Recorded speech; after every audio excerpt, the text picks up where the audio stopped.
The evening air outside the luxury restaurant felt expensive. Golden lights poured through towering glass windows. Crystal chandeliers shimmered inside like suspended stars. Soft piano music floated through the entrance, blending with the quiet hum of elite conversations. Luxury cars lined the curb. Well-dressed guests stepped out in designer suits and elegant gowns. It was the kind of place where status walked in before the person did. And then, a black SUV stopped. The door opened. Steven Seagal stepped out. No flashy entourage. No dramatic entrance. Just a simple black outfit. Calm posture. Slow, confident steps. He didn't try to impress anyone. He didn't need to. As he entered, a young waiter near the front desk noticed him. The waiter quickly scanned him from head to toe. No suit. No visible signs of wealth. No recognizable face, at least not to him. The waiter's expression subtly changed. Polite, but cold. "Good evening, sir," he said, though his tone lacked warmth. "Do you have a reservation?" Steven nodded calmly. "Yes." "Under Seagal." The waiter typed something into the system, then paused. His eyebrows tightened. "Sir," he said carefully, lowering his voice just enough to sound professional, "this section is reserved for VIP guests." Steven looked around briefly, then back at the waiter. "I believe I have a reservation," he repeated gently. The waiter forced a tight smile. "Of course, sir. But perhaps there's been a misunderstanding. The premium dining area is typically for exclusive clientele." A nearby couple glanced over. The piano music continued. But the energy shifted. Steven remained still. No anger. No reaction. Just steady eye contact. Sometimes, people reveal more about themselves in how they treat someone they think is powerless. The waiter gestured subtly toward a less desirable corner of the restaurant. "You're welcome to sit there," he added. There was a faint tone of dismissal now. Barely noticeable, but real. Steven inhaled slowly. "I'll wait," he said calmly. The waiter blinked. Slight irritation now visible. He didn't realize that the man standing in front of him wasn't just a customer. He wasn't just a celebrity. He wasn't just a martial artist or actor. He was the owner of the entire restaurant. And in just a few minutes, everyone in that room was about to find out. But for now, the waiter believed he was in control. The waiter didn't step away. Instead, he straightened his posture, as if asserting quiet authority over the situation. "Sir," he said, slightly louder this time, "I'm trying to avoid any embarrassment. The main dining hall is reserved for our premium members tonight." The volume of his voice was no longer private. A few nearby guests turned their heads. Steven Seagal remained composed. His expression didn't change. He didn't argue. He didn't demand. "I understand," he replied evenly. "But I made a reservation. I would appreciate it if you checked again." There was no sarcasm. No aggression. Just calm certainty. The waiter exhaled impatiently and tapped on the tablet again, this time with visible irritation. After a few seconds, he shook his head. "I'm not seeing anything appropriate for this section." The word appropriate lingered in the air. And that's when the subtle shift happened. Conversations nearby slowed. Eyes lingered. A woman at a nearby table whispered to her companion. A man discreetly lifted his phone, pretending to check messages, but recording. The waiter took a half-step closer. "Perhaps," he suggested, "this restaurant may not be the right fit for you this evening." That sentence wasn't about reservations anymore. It was about judgment. It's strange how quickly people form conclusions. A simple outfit. A calm demeanor. No visible display of wealth. And suddenly, someone decides where you belong. Not based on truth, but assumption. Steven didn't react emotionally. He simply asked, "Is this how you treat all your guests?" That question carried weight. The waiter hesitated, but only for a second. "We treat our guests according to our standards." The message was clear. A manager soon approached, alerted by the rising tension. "Is there a problem here?" the manager asked, glancing between them. The waiter answered quickly, "Sir, this gentleman is insisting on sitting in the premium section without proper credentials. Credentials. The word felt sharp. The manager offered a polite but firm smile. Sir, we reserve the right to refuse service if certain requirements aren't met. Steven studied him quietly. And what requirements would those be? He asked. The manager didn't answer directly. Instead, he said, we maintain a specific atmosphere for our clientele. Another coded phrase. More guests were watching now. Phones were subtly raised. The room felt divided, half uncomfortable, half curious. Steven folded his hands calmly in front of him. You haven't asked me a single question about who I am, he said. Silence followed. Because he was right. They hadn't. Sometimes, people don't ask questions because they're afraid the answer might challenge their assumptions.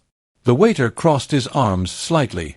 Sir, if you don't mind, we have other guests waiting. That was the final push. Dismissal. In public. Steven looked around the room slowly. No anger in his face. Just patience. Patience that made the situation even heavier. Because true confidence doesn't rush to defend itself. It waits. Let me ask you something. Have you ever been judged unfairly before someone even knew your name? And tell me, where are you watching this from? Comment your country and city below. I want to see how many people around the world believe respect should come before assumptions. Back inside the restaurant, tension continued to build. The manager glanced at the waiter, silently signaling to escort Steven out. But Steven didn't move. He didn't argue. He didn't threaten. He simply said, in a steady voice, I think we should take a moment before making a mistake. The manager frowned. What mistake? He asked. Steven's gaze didn't waver. The kind you don't recover from. At that moment, from the far end of the dining hall, a senior chef stepped out of the kitchen corridor. And everything was about to change.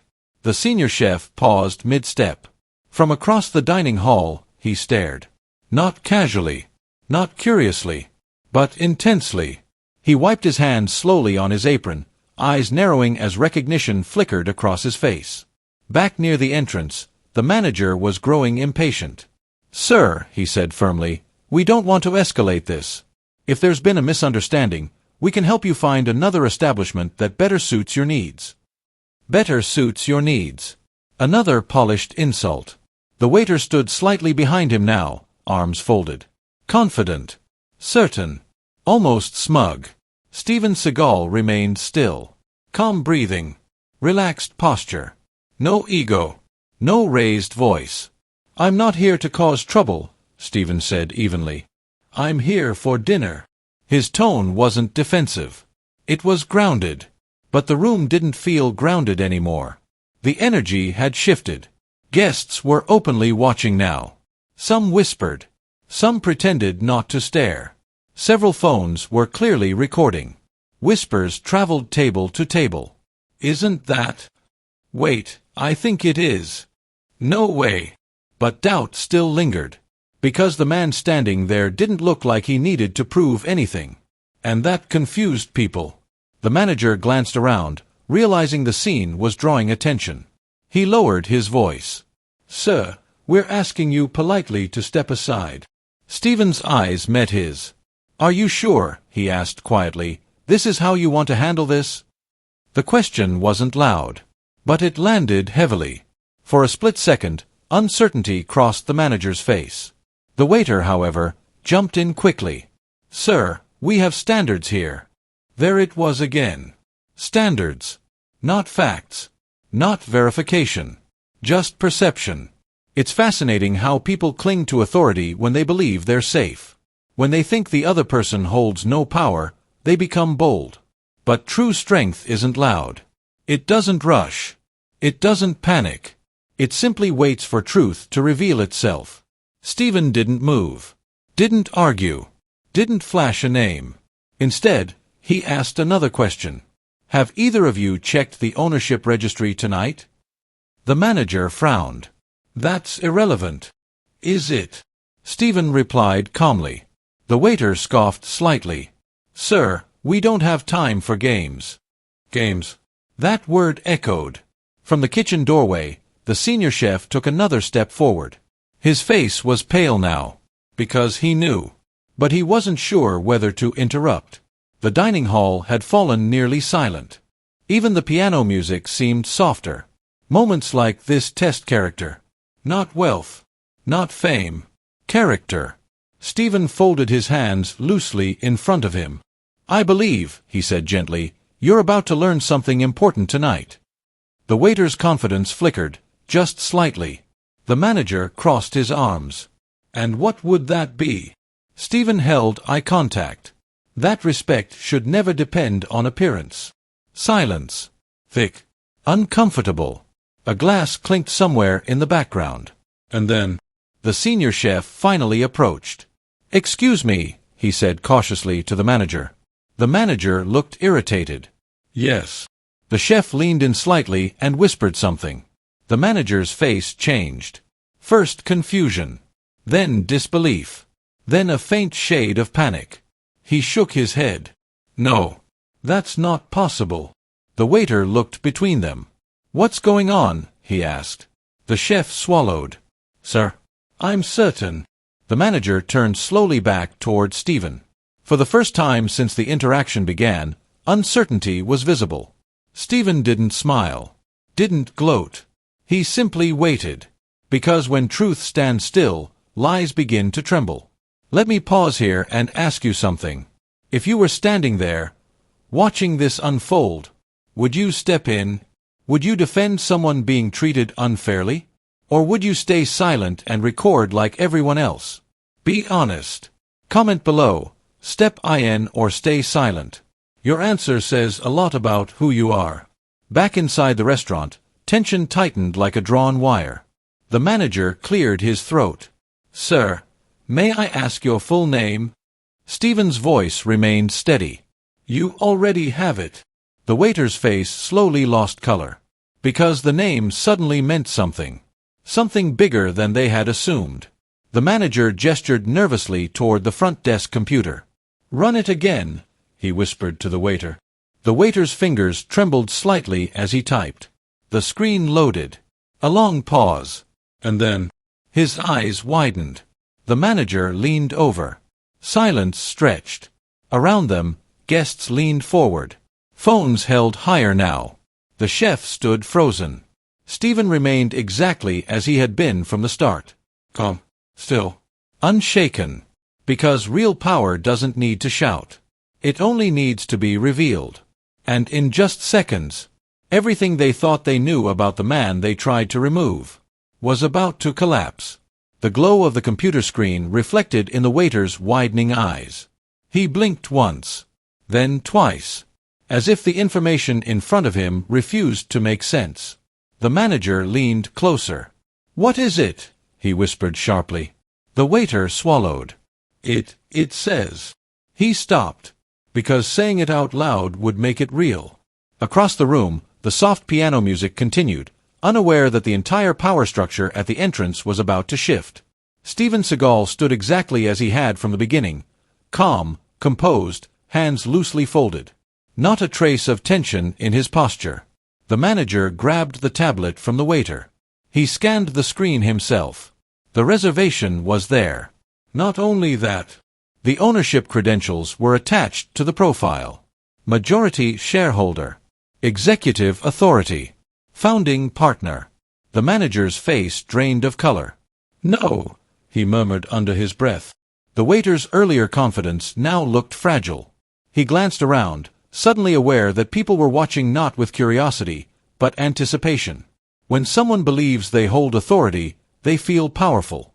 But when the truth exposes that authority as misplaced, fear replaces confidence almost instantly. That's the psychology of assumption.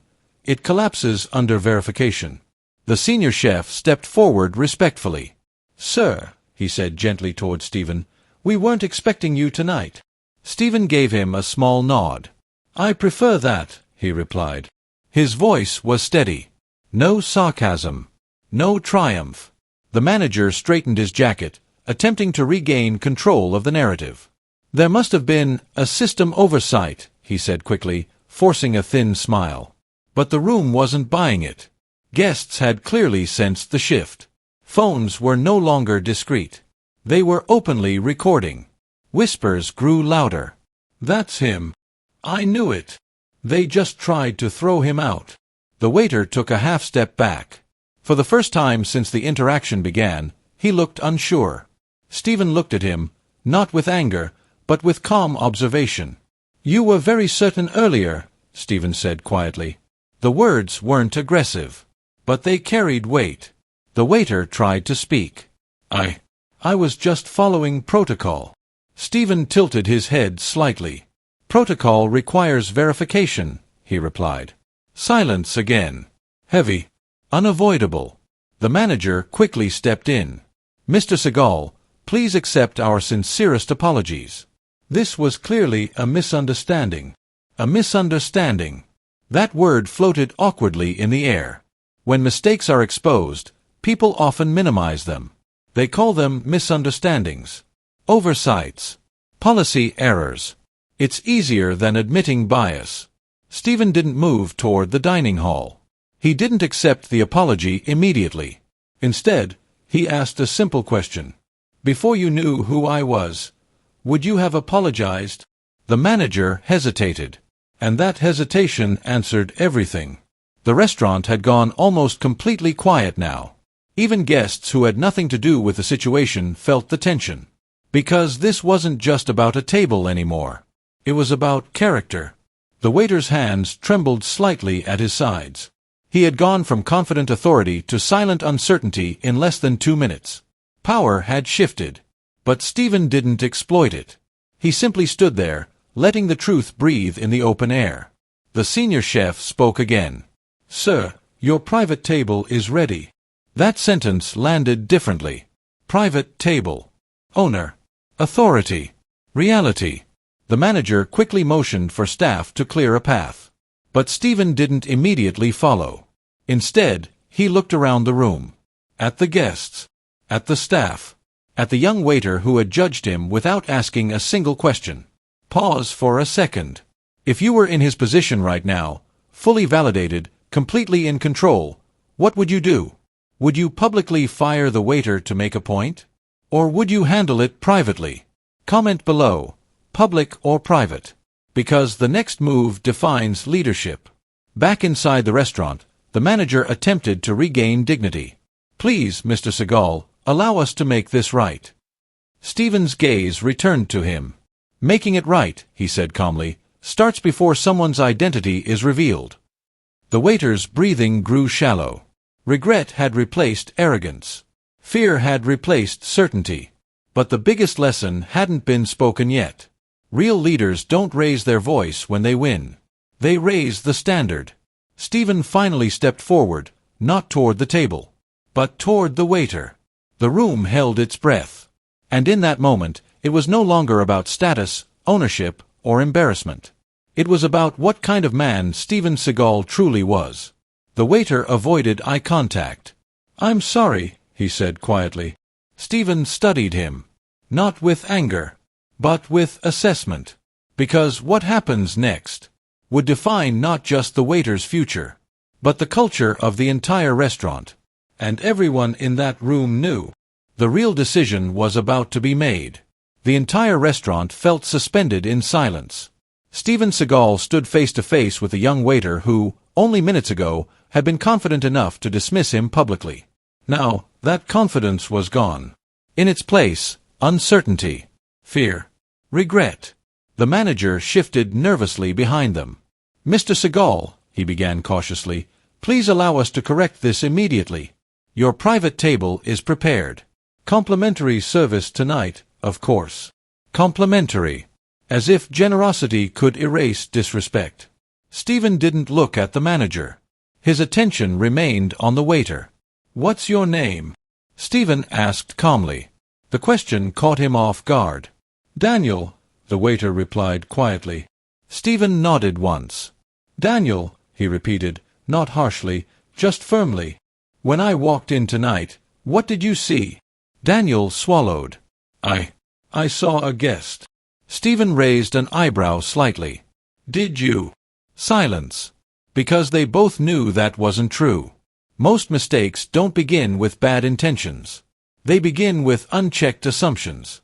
and assumptions grow fastest when they're never challenged.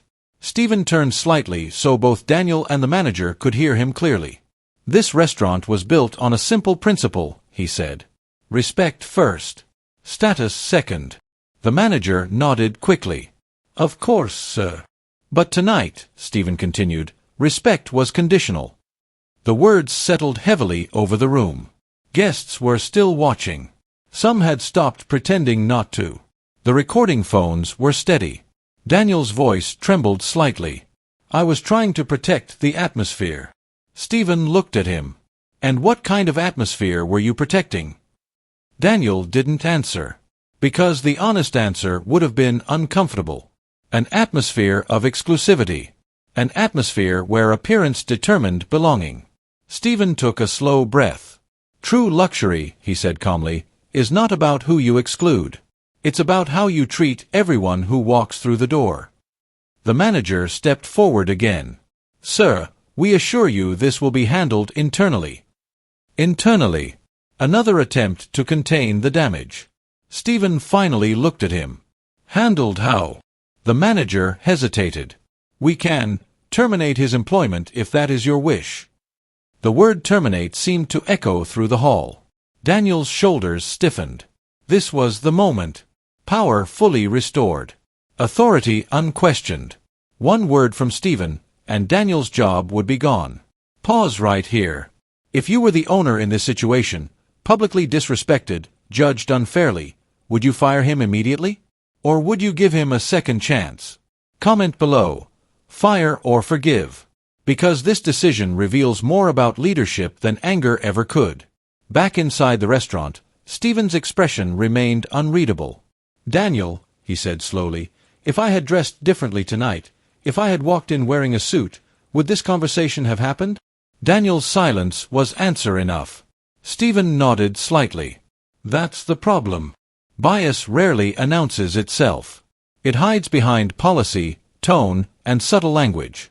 But when exposed, it forces a choice, defend the ego, or grow from the mistake. Steven turned to the manager. How many guests have we potentially lost because someone decided they didn't look like they belonged? The manager didn't respond. Because there was no safe answer. Steven's voice remained steady. I don't own this restaurant to intimidate people, he said.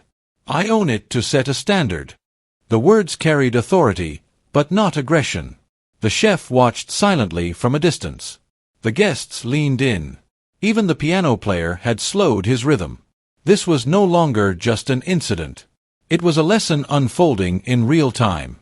Steven finally faced Daniel directly again. You were confident when you thought I had no power, he said calmly. But respect isn't something you give based on status. It's something you give because of your own character.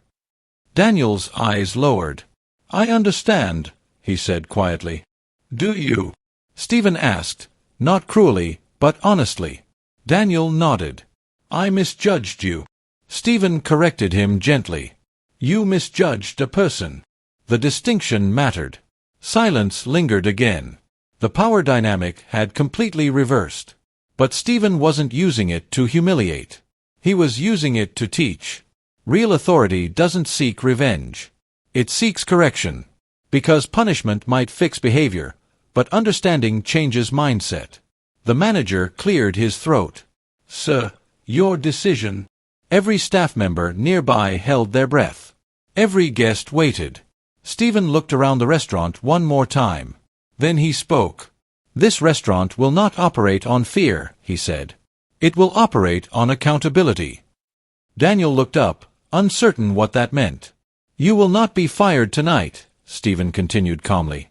Relief flashed across Daniel's face, but only briefly. You will attend hospitality retraining, Steven added. Effective immediately. The manager nodded quickly. Of course. And, Steven continued, for the next 30 days, you will personally serve guests in every section, without assuming anything about them. Daniel swallowed. Yes, sir. Steven gave a small nod. Consider this your second chance. A wave of quiet reaction moved through the dining hall. Not applause. Not cheers. But respect. Because mercy, when balanced with accountability, carries more power than anger ever could. And in that moment, the restaurant didn't just regain its owner. It rediscovered its standard. The tension in the restaurant didn't disappear after Steven made his decision. It transformed. What had started as humiliation had now become something far bigger, a moment of reflection for everyone in the room. Daniel stood still, absorbing what had just happened. He hadn't been fired. He hadn't been publicly destroyed. But he had been exposed, not by anger, not by shouting, but by truth. And that felt heavier. The manager cleared his throat again. "Mr. Seagal, thank you for your understanding." Steven finally shifted his posture slightly, no longer the silent observer, but the leader. "Understanding," he said calmly, "is earned through action." The words weren't harsh, but they were precise. Around them, guests slowly began returning to their conversations, though many were still watching discreetly. A few people lowered their phones, whispering about what they had just witnessed. Because this wasn't just a celebrity confrontation. It was a demonstration of character under pressure. When someone wrongs us, our first instinct is often to prove our power. To win. To embarrass. But real strength doesn't rush to dominate. It pauses. It teaches. It elevates. Daniel finally looked up. "I truly am sorry," he said. "I judged too quickly." Steven nodded once. "That's human," he replied. "But repeating it is a choice." That sentence landed deeper than anything else said that night. The manager gestured toward the private dining area once more. "Your table is ready, sir." Steven looked toward the section, the same one he had originally been denied. For a brief second, the symbolism was undeniable. He could now walk into that space as the unquestioned authority. But instead of moving immediately, he turned back toward the staff. "Tonight," he said clearly enough for nearby tables to hear, "this restaurant will remember something important." The entire front area grew quiet again. "Luxury is not defined by price," Steven continued. "It is defined by how safe people feel when they walk in." The chef lowered his head respectfully. The manager listened intently. Daniel stood still, absorbing every word. "Anyone can serve wealth," Steven added. "But only true professionals serve people." That distinction shifted something in the room. It wasn't about power anymore. It was about culture. "Let me ask you something honestly. If you had the power in that moment, the cameras recording, the staff watching, the entire room aware of your authority, would you have handled it this way? Or would you have made an example out of him? Be honest in the comments. Would you choose power or principle? Because leadership reveals itself when emotions are high." Back in the restaurant, Steven finally began walking toward the dining hall. But before fully entering, he paused once more. He turned slightly toward Daniel. "One more thing," he said calmly. Daniel straightened instantly. "From tomorrow," Steven continued, "you'll personally greet every guest at the entrance." The manager blinked. "Sir." Steven clarified. "If he's going to represent the standard of this place, he must practice seeing people without assumptions." Daniel nodded quickly. "Yes, sir. I understand." Steven studied him for a moment longer. Not searching for fear. Searching for sincerity. Then, satisfied, he gave a small nod and walked toward his table. As he passed through the restaurant, something subtle happened. Guests who had been whispering earlier now looked at him differently. Not with shock. Not just with admiration. But with respect. Because they had witnessed restraint. And restraint in power is rare. It's easy to be kind when you're powerless. It's easy to be ruthless when you're powerful. The rarest trait is being measured when you don't have to be. The piano music gradually returned to full volume. Conversations resumed. The restaurant's rhythm slowly stabilized. But something fundamental had changed. The staff stood straighter. The manager moved more carefully.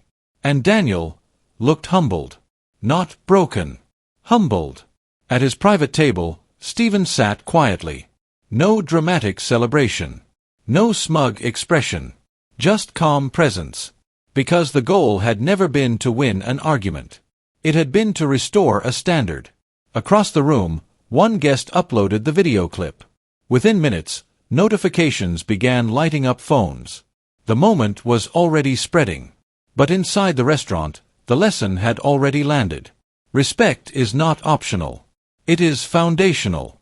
And tonight, the owner didn't just reclaim authority. He redefined it. And what would happen when the video went viral would take this lesson far beyond the walls of that luxury restaurant. By the time Steven Seagal finished his dinner, the world had already begun reacting. At a corner table near the window, a young guest who had recorded the confrontation uploaded a short clip with a simple caption. Waiter tries to remove restaurant owner, doesn't know who he is. Within minutes, views began climbing. Hundreds. Then thousands. Then tens of thousands. Because the internet doesn't just spread drama. It spreads moments of character. Inside the restaurant, the atmosphere had shifted completely. Staff members moved more attentively. Conversations felt softer. The earlier tension had been replaced with quiet awareness. Daniel continued working.